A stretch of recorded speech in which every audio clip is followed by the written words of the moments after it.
Wanita hari ini. Seringkali kita dengar masalah sakit sendi lutut merupakan antara salah satu penyakit yang kerap dihadapi oleh sebilangan besar masyarakat di Malaysia dan juga di seluruh dunia. Menurut satu kajian yang dijalankan oleh Universiti Kebangsaan Malaysia, dianggarkan 9.3% rakyat Malaysia dewasa mempunyai masalah sakit lutut dan lebih 30% mempunyai simptom osteoarthritis. Osteoarthritis yang dikenali sebagai radang sendi tulang boleh berlaku pada mana-mana sendi, antaranya sendi lutut, jari, pinggul, bahu dan tulang belakang. Meskipun masalah sakit sendi lutut ini kerap dikaitkan dengan individu berusia, terutamanya warga emas, namun hakikatnya ia boleh terjadi kepada sesiapa sahaja tanpa mengira usia. Selain proses penuaan yang tidak dapat dielakkan, individu yang pernah mengalami trauma akibat kecederaan, obesiti serta individu yang lahir dengan masalah tulang rawan semula jadi turut berisiko mengalami masalah ini. Bukan sahaja menyakitkan, malah ia turut mampu mengganggu pergerakan fizikal dan rutin harian bagi sesiapa yang mengalaminya. Namun persoalannya, apakah cara terbaik bagi mencegah daripada berlakunya masalah sendi lutut ini dan sejauh manakah kesedaran masyarakat terhadap penyakit ini? Okey, itu dia laporan daripada Ain dan kita nak cari apakah langkah dan juga rawatan terbaik untuk kita elakkan daripada sakit sendi lutut ini. Dan kita bersama dengan dua tetamu kita, Fiza.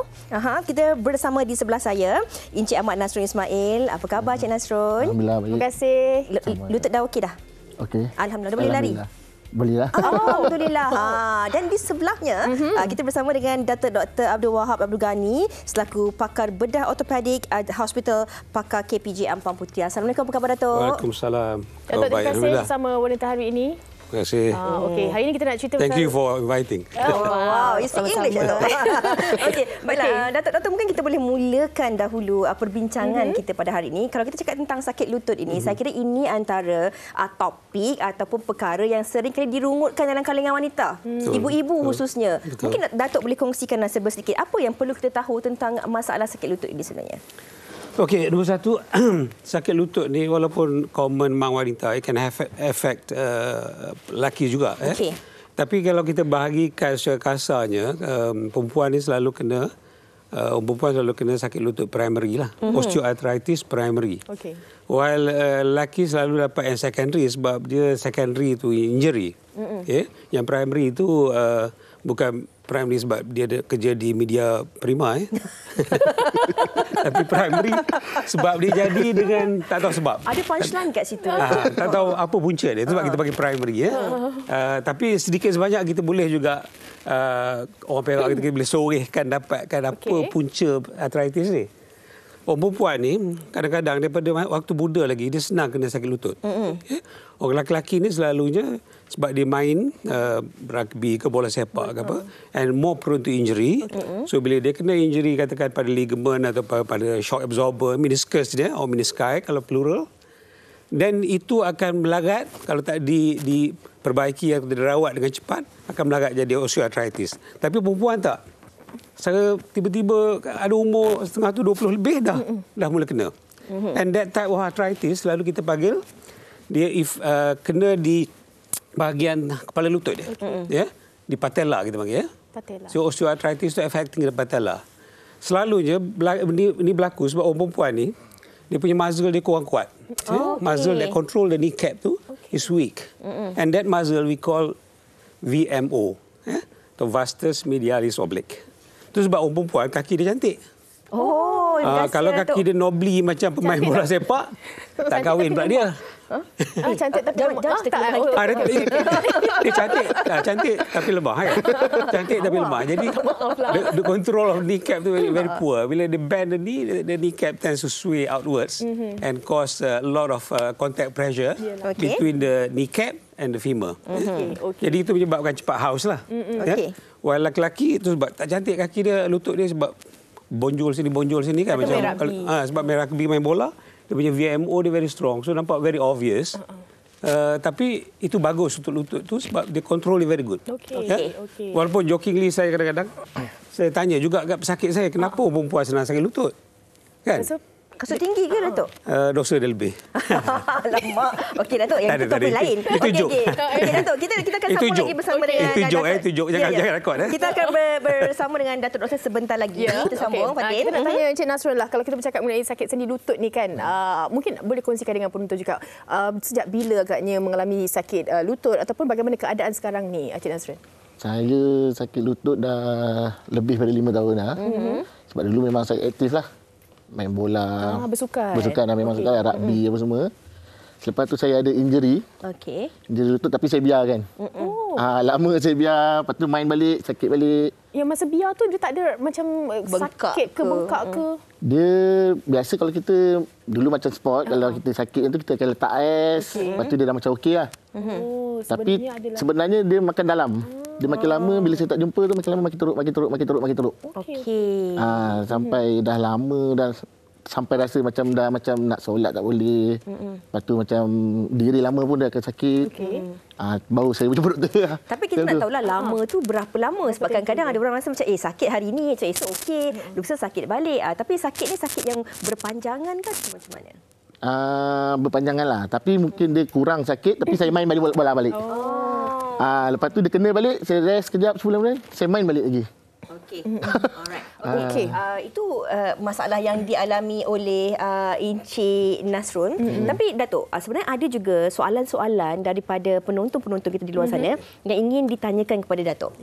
Jom kita nak dengarkan juga beberapa soalan daripada penonton kita. Soalan yang pertama, antaranya kita dengarkan dulu.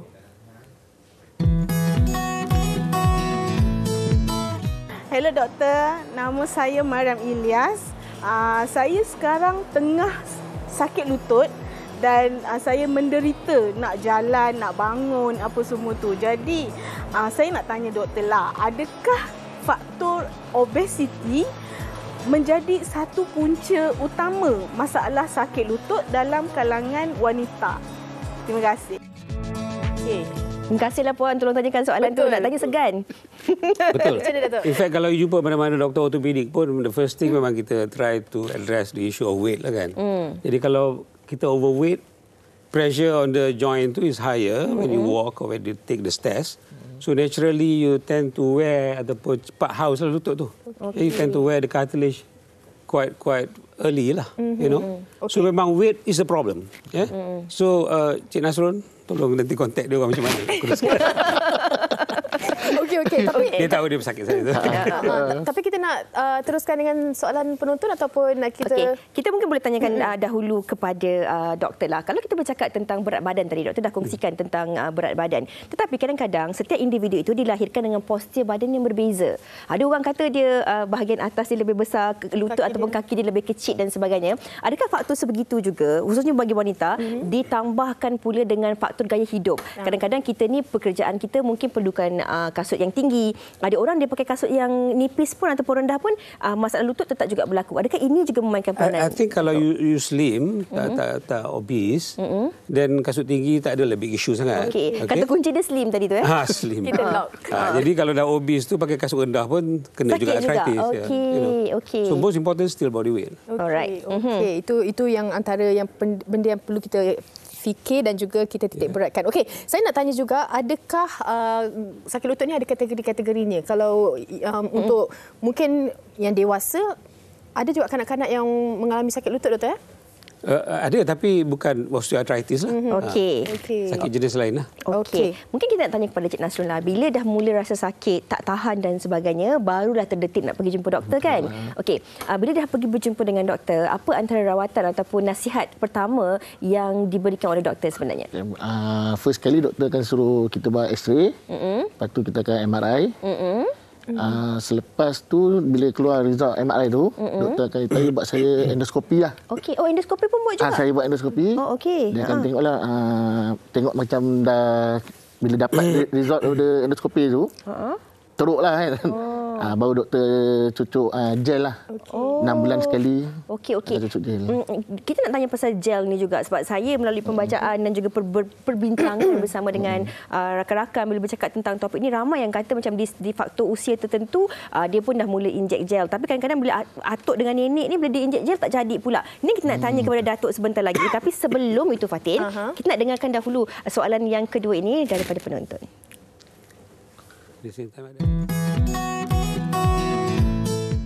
Hai doktor, saya Amran Mekarno. Saya ingin bertanya satu soalan. Adakah faktor usia akan menjadi punca sakit lutut ataupun sakit sendi? Sebab saya kadang-kadang tu ada juga rasa sakit sendi ni. Terima kasih.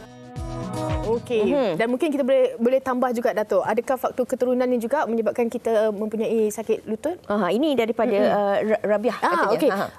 Assalamualaikum, Waalaikumsalam. Saya nak tanya, ini soalan kepada Datuk Doktor. Sakit lutut ini keturunan ke? Arwah mak saya dulu sakit lutut lama. Saya ni saya pun macam ada nyilu-nyilu dekat lutut.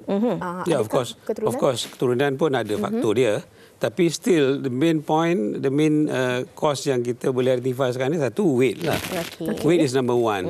Keturunan tu jauh ke bawah sikit lah. Taklah important sangat. Kita pun tak pernah, kita tanya.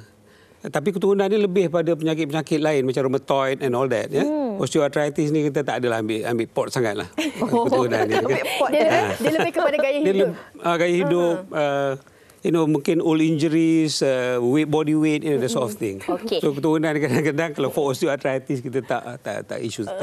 Okey, doktor ni ada bawa banyak lutut kat depan kita ni. Okay. Mungkin ada nak dikongsikan tentang bagaimana keadaan ataupun situasi yang perlu kita tahu tentang masalah ataupun keadaan lutut seseorang tu, Datuk. Tak ada, ini model ni kita nak tunjuk the stages or the changes that can affect knee bila kita tengok kat dalam. Macam tu lah rupa dia yang belah sana tu, yang 4 tu kan.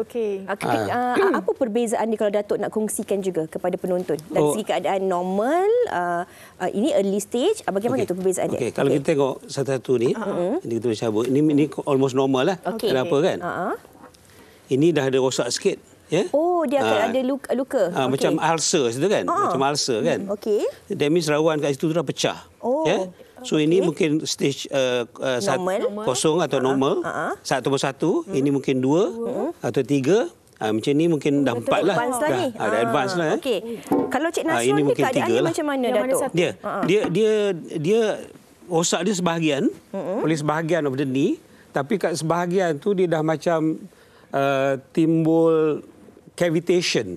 Ataupun kita panggil cyst, subchondral cyst. So dia sakit lebih pada subchondral cyst tu. Tu dia lain sikit. So kalau kita address isu subchondral cyst tu, memang sakit dia insya-Allah boleh hilang. Okey. Tapi saya nak tanya Cik Nasrul juga, adakah banyak lutut pegang. Kalau nak cakap mengenai masa tu lah, dalam tempoh tu sakit tu macam semakin lama semakin sakit ataupun dia kadang-kadang sakit, kadang-kadang ada kalau kita bergerak banyak dia akan lebih sakit, bagaimana? Dia semakin sakit. Semakin sakit. Dia akan berdiri lama pun, kita jalan pun dia akan sakit. Naik tangga lagi lah macam tak boleh lah. Tapi sejak dia hilang 10 kilo 20 kilo dah hilang. Dia kata is much better now. Okey lah sekarang. Okey, Datuk, kita ada soalan daripada Hazza Naini, rakan kita di Facebook. Dulu saya pernah kerja klinik swasta, pernah seorang warga emas ni sakit lutut. Doktor buat pemeriksaan lututnya, didapati mengandungi air. Doktor ambil pecahgari dan jarum untuk sedut air itu. Bila disedut, nampak air bercampur dengan minyak. Saya nak tanya, adakah air dan minyak itu punca sakit lutut, Datuk? Bukan. Itu tanda-tanda sakit lutut. Tanda awal. Dia macam kita sakit mata, kan? Mata berair. Kan berair kan. Air itu cuba nak cucikan mata tu lah. Tapi sebab mata air keluar. Di lutut air tak keluar, dia berkumpul. Jadi dia jadi bengkak. Jadi itu untuk doktor detect the problem lah. Jadi air yang banyak dalam lutut menunjukkan ada masalah dalam lutut tu. Itu tanda awalnya. Of course lah, bila dah banyak sangat berasa tak selesa. Kembung tak selesa lah kan, sakit juga lah. Dapatkan rawatan cepat-cepat lah. Kita ada satu lagi soalan daripada Cik Puan Ji. Katanya dah 3 tahun sakit lutut.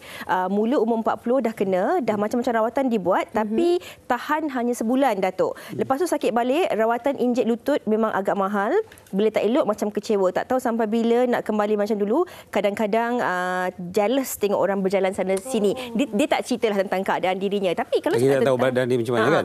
Tapi Datuk, bila cakap tentang injection ini tadi yang kita nak kongsikan tadi. Ada juga melalui pembacaan dan perbincangan dengan rakan-rakan, katanya bila di usia muda ni, bila buat injection tu memang rasa mudah dan lega. Tapi bila kita buat injection tu pada atuk ataupun nenek kita ni, dia kadang-kadang dia kurang melegakan. Adakah disebabkan oleh faktor kita kurang berjalan dan sebagainya? Bagaimana Datuk? Tak ada, sama kalau kita ambil analogi, kereta baru dengan second hand kan. Kereta yang baru rosak, kita baru beli baru rosak, kita tukar minyak hitam mungkin dah sedap dah. Overhaul. Tapi kereta dah lama, itu tukar minyak hitam je tak jadi. Kena overhaul lah kan. Kena overhaul lah. Jadi macam tu juga manusia kalau dah tua tu, mungkin dia punya damage tu dah so much that it cannot be addressed with just a simple injection of hyaluronic acid lah.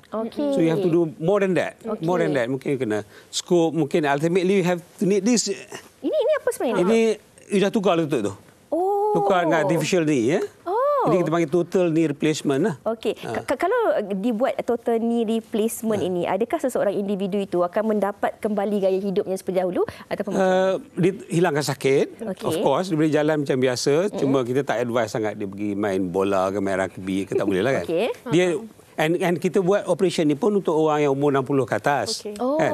Jadi masa tu memang you kena slow down lah, elok pergi masjid lah kot. Kan? Jadi insya-Allah jemaah masjid subuh. Setakat boleh pergi masjid, duduklah sembahyang atas kursi pun tak apalah kan. Janji kurangkan sakit kurangkan dan juga sakit, dia itu yang mustahak je. Kan.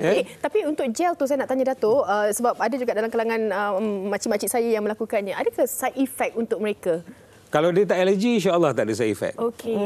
Very good result. Tapi ada juga orang yang mengatakan, ini soalan juga daripada rakan kita di Facebook. Minta maaf Cik Nasrul, saya tanya kepada Datuk dahulu. Katanya lepas dia mengandung anak kedua secara normal dan vacuum, dalam pantang tiba-tiba sakit di bahagian tapak kaki, nak pijak pun tak boleh. Tapi hanya sebelah kaki sahaja. Adakah ini juga antara faktor kadang-kadang orang mengandung ni? Bukan, saya rasa dia tu mungkin kena plantar fasciitis kot. Sebab sakit tapak kaki kan. Lalu sakit tumit lah. Tak ada kena-mengena dengan osteoarthritis pun. Tak ada kena-mengena dengan sakit lutut ni. Okey, ini Nasrul mungkin boleh kongsikan. Saya kira bila kita cakap tentang lutut ini adalah satu perkara yang penting sebab kita di usia muda, kita masih lagi nak meneruskan aktiviti kita seperti biasa. Yang paling penting boleh berjalan.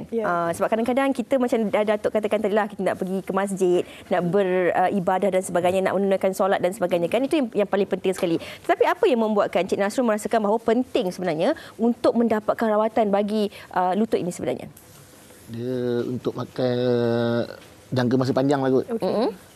Sebab kalau sebelum ni kalau macam sakit ke apa, saya macam banyak terbatas. Pergi berjalan ke apa benda semua terbatas lah. Tapi kalau bila saya buat rawatan tu, okeylah, alhamdulillah. Sekarang alhamdulillah. Hanya injection saja ke ataupun ada rawatan lain? Buat masa ni saya buat injection saja. Saya tak buat lagi yang operation tu, saya tak buat lagi. Okey, tapi dah memang tapi dah okey, dah better daripada tahun-tahun sebelum ni. Tapi saya nak tanya juga kepada Datuk balik. Kalau mungkin kalau kita dah buat pembedahan dan sebagainya, kita memang takkan boleh lalui gaya hidup yang sebelum tu lah. Kita tengok pembedahan apalah. Kalau macam TKR ni lain lah sikit, kena modify sikit dia punya hidup dia kan. Tak boleh nak buat lasak kan. Tapi kalau macam setakat arthroscopic debridement semua tu, you mungkin boleh balik ke whatever sports you want to do. Tapi berperingkat lah. Memang kita buat untuk sportsman sekali. Baik. Ini ada kaitannya dengan soalan yang ditanyakan oleh seorang lagi penonton kita. Dari Cik Ain, dia kata, saya bukan lutut je sakit. Dia kata, tumit pun sakit. Tapi sebelum ini saya aktif bersenam. Sakit lutut dan tumit hilang. Maksudnya waktu bersenam tak sakit. Bila dah berhenti senaman, sakit lutut dan tumit kembali. Macam mana tu two different problem.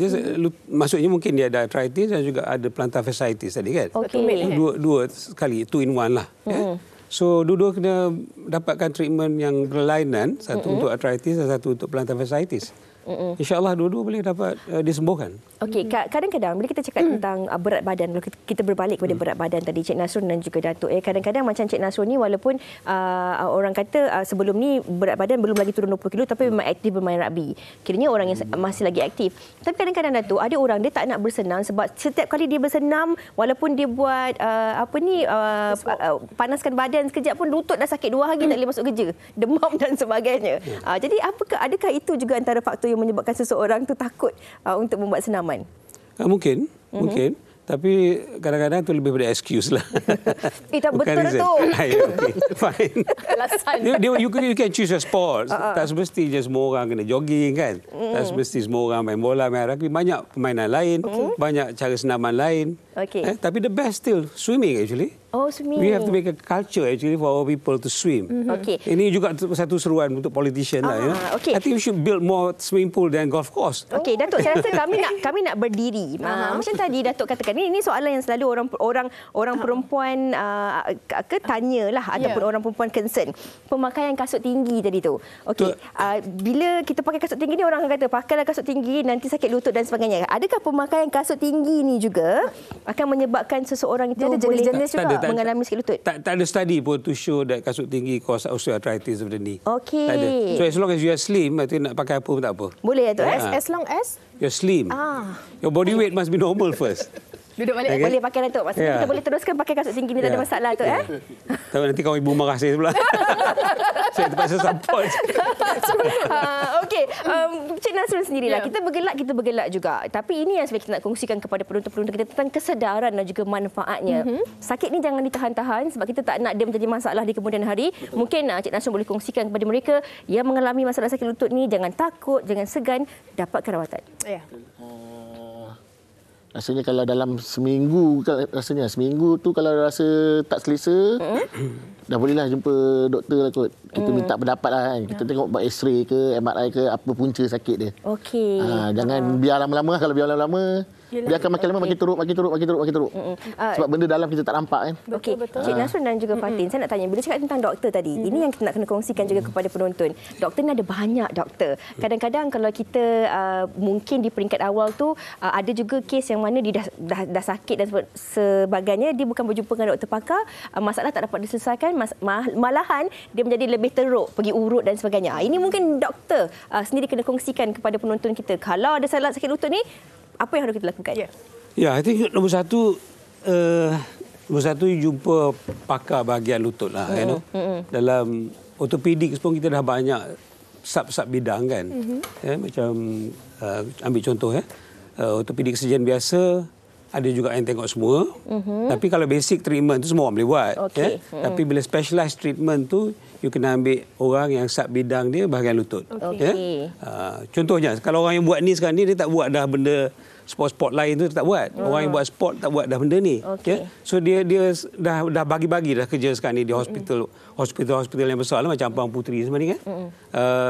Kita ada bahagian spine, kita ada bahagian foot and ankle, kita ada bahagian sport, kita ada bahagian replacement. Jadi you kena cari pakar-pakar yang memang arif dalam bidang tu, jumpa dia, insya-Allah dia akan advise you accordingly lah. Okey. Maksudnya dekat sini penting untuk kita dapatkan rawatan yang betul. Nak dapatkan doktor Google pun boleh, tapi sebaiknya kita dapatkan rawatan doktor pakar lah. Jadi Google tu untuk at least you dapat some background knowledge lah kan. Tapi kita boleh Google lah background knowledge boleh, lah. Boleh. Tapi untuk mendapatkan rawatan, kita haruslah berjumpa dan mendengar nasihat daripada yang pakar. Sebenarnya terima kasih juga kita nak ucapkan kepada penonton-penonton kita yang banyak menghantar soalan-soalan dan juga pertanyaan. Tapi masa begitu mencemburui kita. InsyaAllah di kesempatan yang lain kita akan bawakan lagi sekali doktor untuk bersama dengan kita. Kita juga nak ucapkan terima kasih juga kepada Encik Ahmad Nasrul Ismail dan juga Datuk Dr. Abdul Wahab Abdul Ghani selaku pakar bedah ortopedik Hospital Pakar KPJ Ampang Puteri. Terima kasih. Seronok perbincangan hari ini, mungkin dapat memberi kesedaran juga untuk kita semua. Baik, kita nak berhenti berehat seketika. Selepas ini kita nak bawakan, ini seram sikit, kita nak bawakan perincian berkenaan dengan filem Anak Perjanjian Syaitan 2. Tapi apa pun apa yang doktor katakan tadi, kita kena jaga berat badan kita untuk mengelakkan masalah sakit lutut itu tadi. Okey, kita lock, kita boleh pakai kasut tinggi lagi. Boleh. Kita nak berehat dahulu seketika, sekembalinya nanti bersama dengan artis-artis daripada filem terbaru ini.